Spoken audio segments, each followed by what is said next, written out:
Olá, nessa aula de hoje, ainda da disciplina Decisão e Informação na Gestão Pública, nós vamos tocar na questão dos sistemas de informação, que vai estar subdividido em 4 capítulos.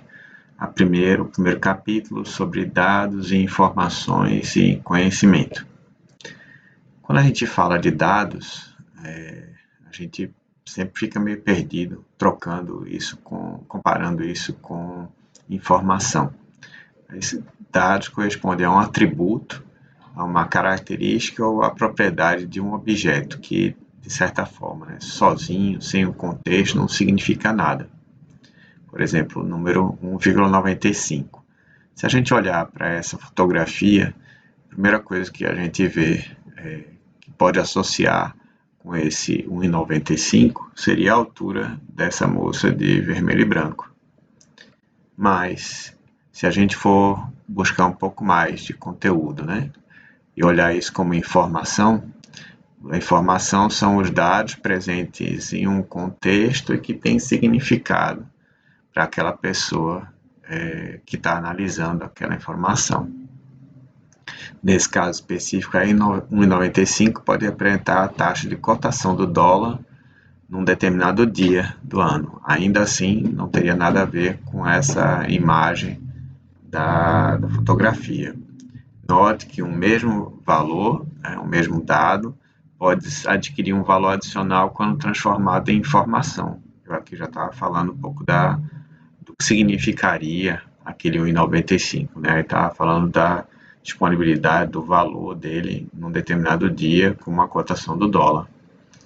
Já conhecimento é um passo ainda seguinte, é uma propriedade subjetiva que é inerente a quem analisa aqueles dados, ou melhor, quem analisa aquela informação.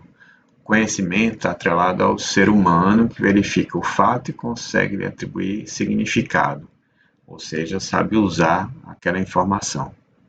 Dessa forma, mantendo-se a mesma linha de raciocínio, um profissional da Bolsa de Valores, ou seja, uma pessoa que lida mais diretamente com o dólar, é capaz de tomar decisões sobre a compra e venda daquela moeda ao verificar a cotação do dólar em 31 de 5 de 2007.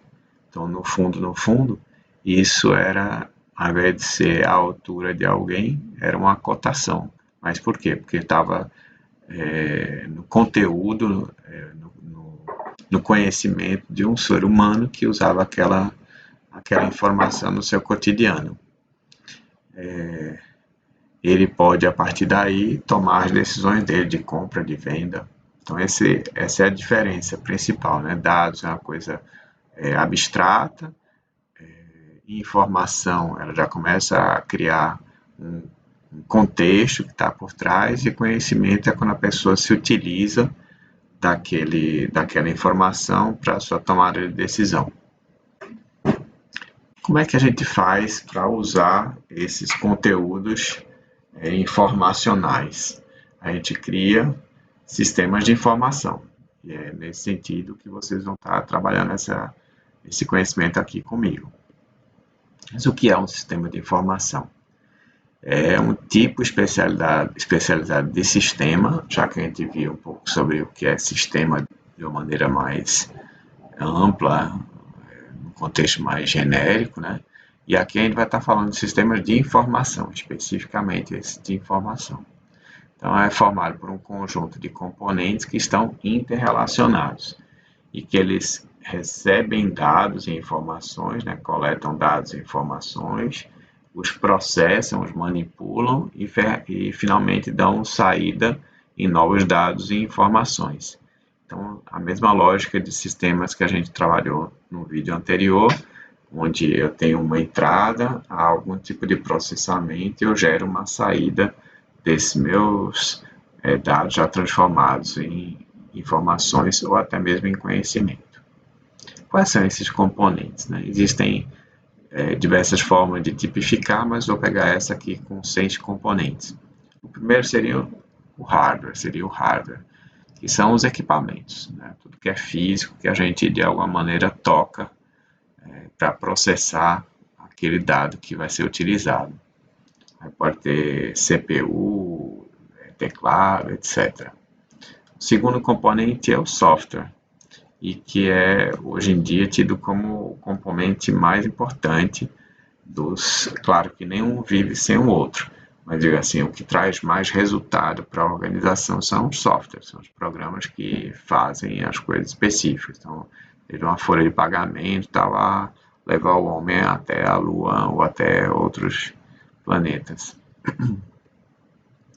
Os dados, né, em inglês data, é um recurso de software responsável por armazenar de forma estruturada um conjunto de dados e informações sobre uma determinada organização. Então, os dados são persistidos, né, eles são guardados em bancos de dados.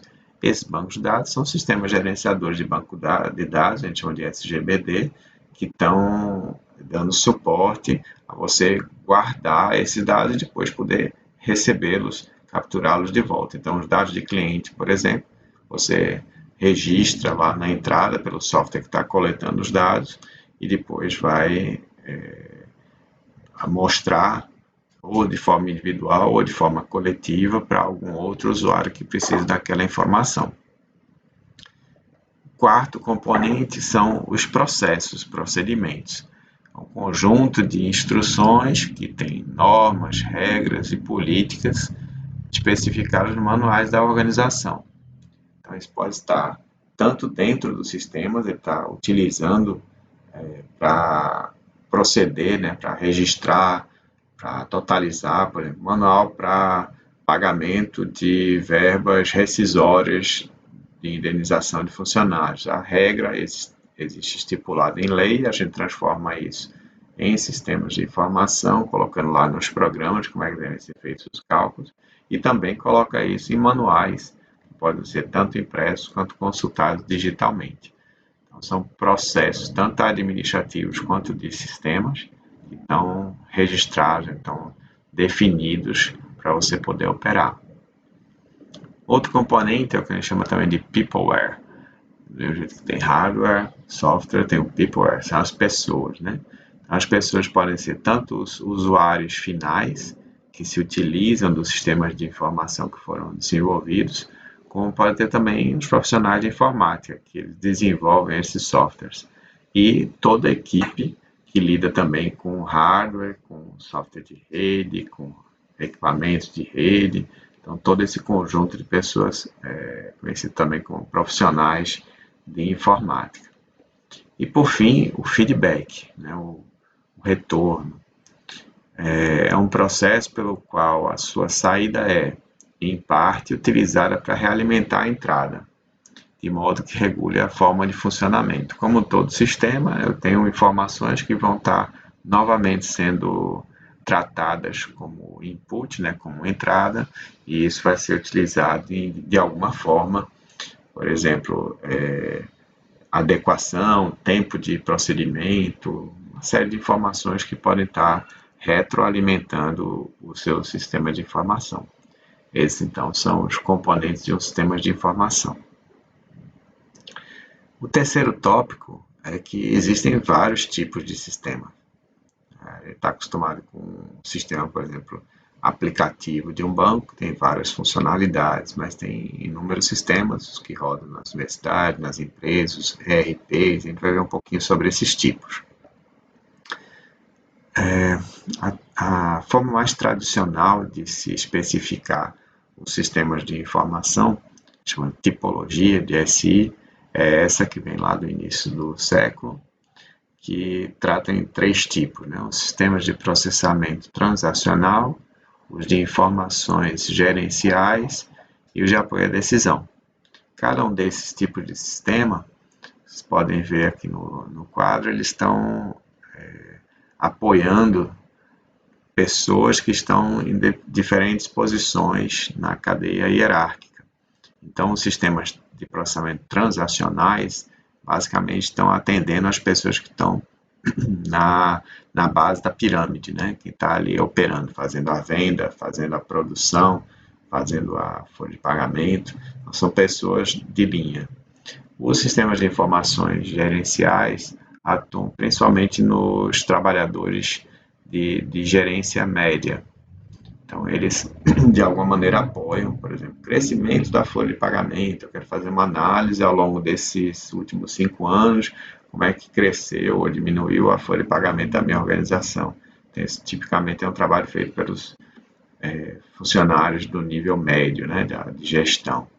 E os do topo da cadeia hierárquica utilizam principalmente os sistemas de apoio à decisão. Eles vão ter visões muito mais alongadas da empresa, coisas com relação à concorrência, elementos que de alguma forma impactem na organização como um todo e não em apenas algum desses grupos, como vocês podem ver, vendas e marketing, fabricação, finanças. Em cada um desses tem gente em toda a cadeia de comando, né? Eu vou ter lá o diretorzão de produção que vai estar lidando com informações de fabricação. Para cada um desses eu tenho também gente nos diversos níveis hierárquicos. Vou falar um pouquinho mais sobre cada um deles.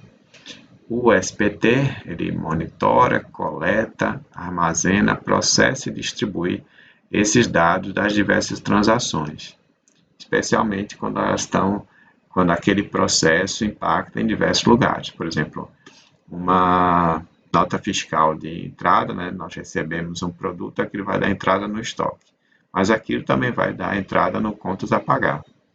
Então, esses sistemas transacionais, eles alimentam toda a base da organização. Os de informação gerencial, a ênfase dele já está nas saídas, né? A partir das informações que estão nos bancos de dados, no sistema gerenciador de banco de dados, tanto anteriores como atuais, como coisas que são coletadas externas à própria organização, eles apoiam o processo decisório com relatórios que podem ser tanto visuais, não é só na tela, como relatórios impressos também, e podem ser estruturados e não estruturados. Os estruturados são aqueles que já estão prontinhos. Todo mês você tira ali a imagem da folha de pagamento. Aí está 10 informações mais importantes sobre a folha de pagamento.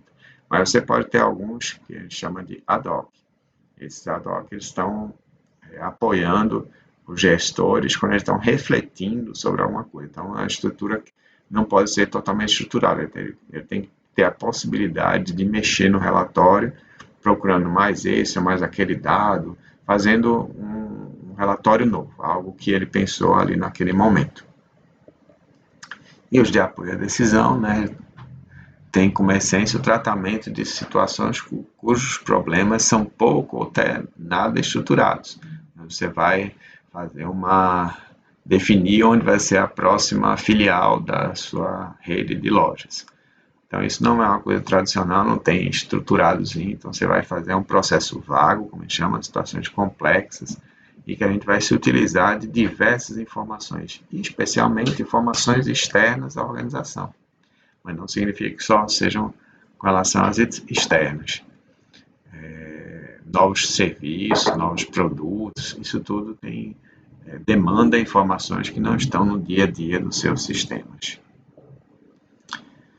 Por fim, ainda dentro dessa unidade 2, sistemas de informação, ele vai falar um pouquinho sobre os processos de gestão que são realizados com sistemas de informação, mas eles estão alinhados apenas àquelas funções específicas, recursos humanos ou marketing, e aqueles que estão alinhados com o processo como um todo.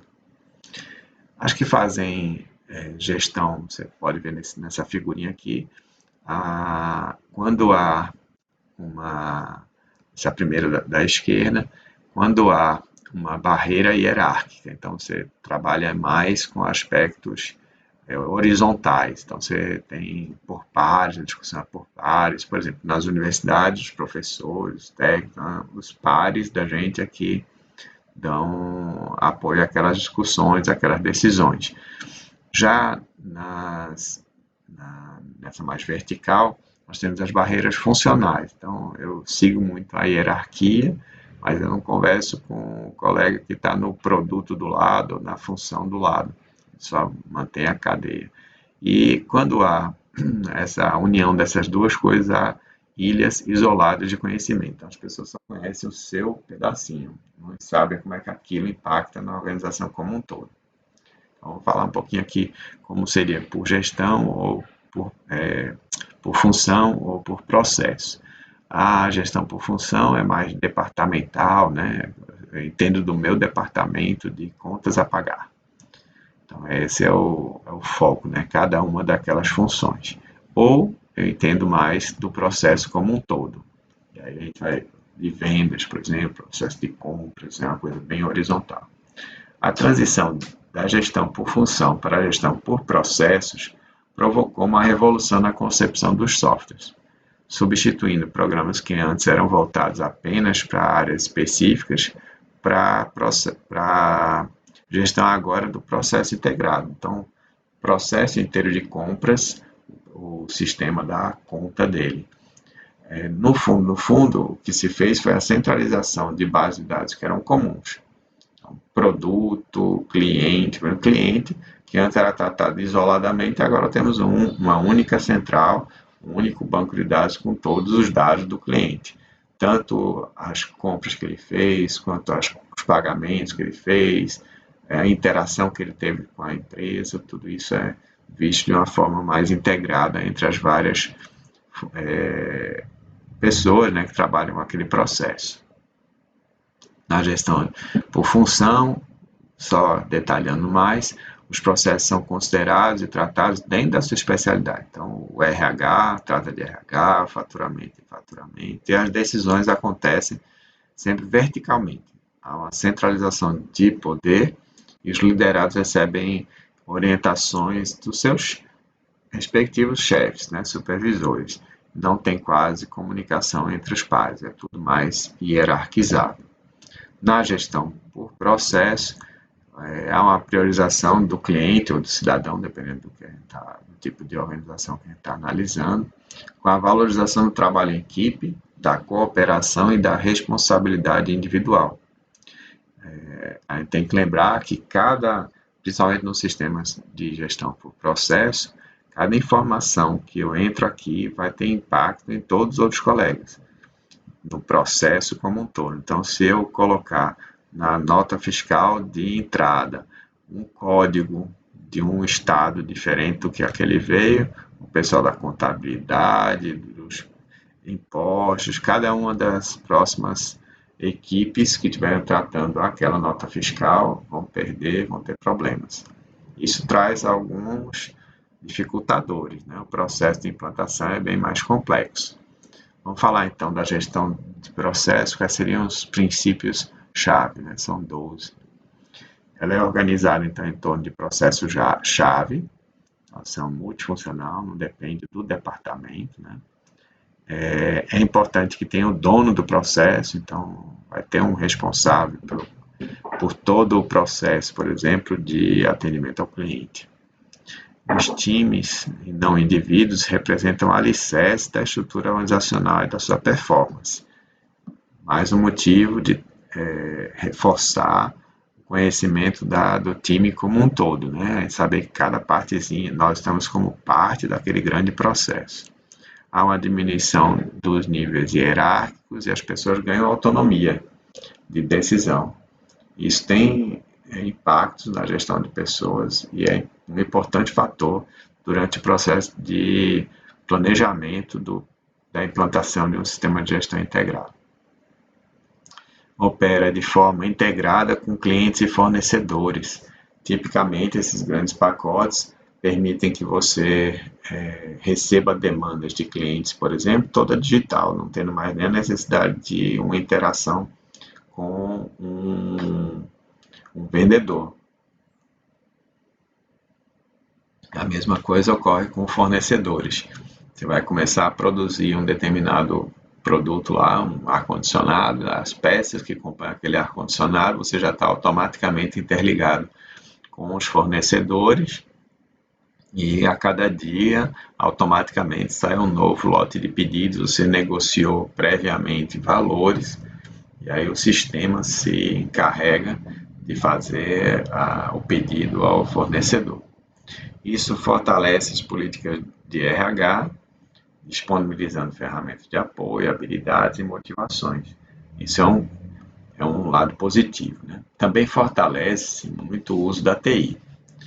um lado, a organização passa a ficar mais dependente da TI.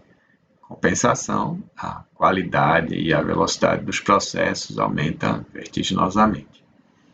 Incentiva o desenvolvimento de múltiplas competências, desenvolve a habilidade de pensar criativamente, redesenha as funções dos departamentos, né? Essa é outra coisa importante, redesenho de processo, desenvolve métricas para avaliação.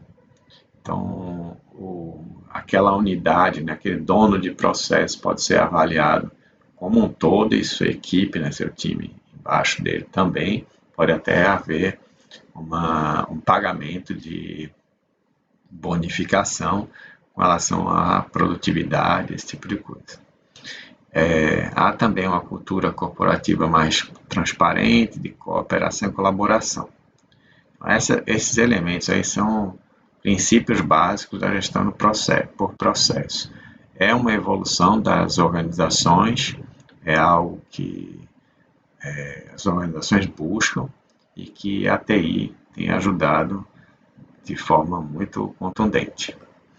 Esse material também faz parte do livro texto de Albuquerque. Espero que vocês tenham gostado. Bons estudos.